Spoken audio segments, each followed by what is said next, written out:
Anda masih di Liputan Metropolis, pemirsa. Kasus demam berdarah dengue, yaitu demam berdarah dengan disertai panas tinggi di Sumatera Selatan sejak Januari tahun 2025 hingga 19 Mei 2025 dilaporkan mencapai 1.758 kasus dengan jumlah kasus kematian yakni mencapai 11 orang.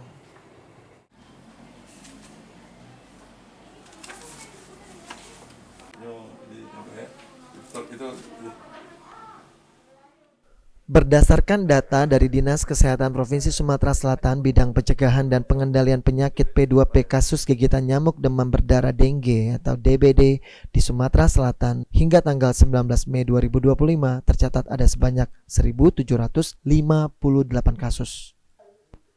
Dengan jumlah kematian sebanyak 11 orang akibat DBD, sementara jumlah kasus DBD terbanyak terjadi pada bulan Januari dengan 619 kasus. Namun jumlah kasus DBD di Sumsel terus mengalami penurunan setiap bulannya.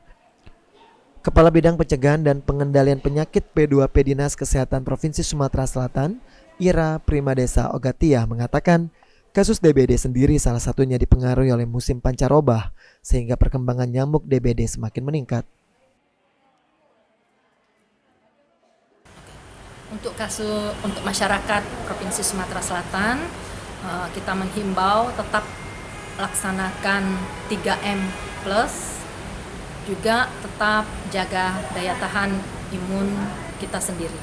Dan apabila kita mengalami gejala DBD, segera ke fasilitas pelayanan kesehatan yang terdekat. Dengan meningkatnya kasus DBD di Sumsel, masyarakat dihimbau untuk tetap menjaga kebersihan dengan memberantas sarang nyamuk di sekitaran rumah dengan cara mengubur, menutup, dan menguras tempat yang berpotensi menjadi tempat perkembangan nyamuk Aedes aegypti. Eki Saputra, PAL TV.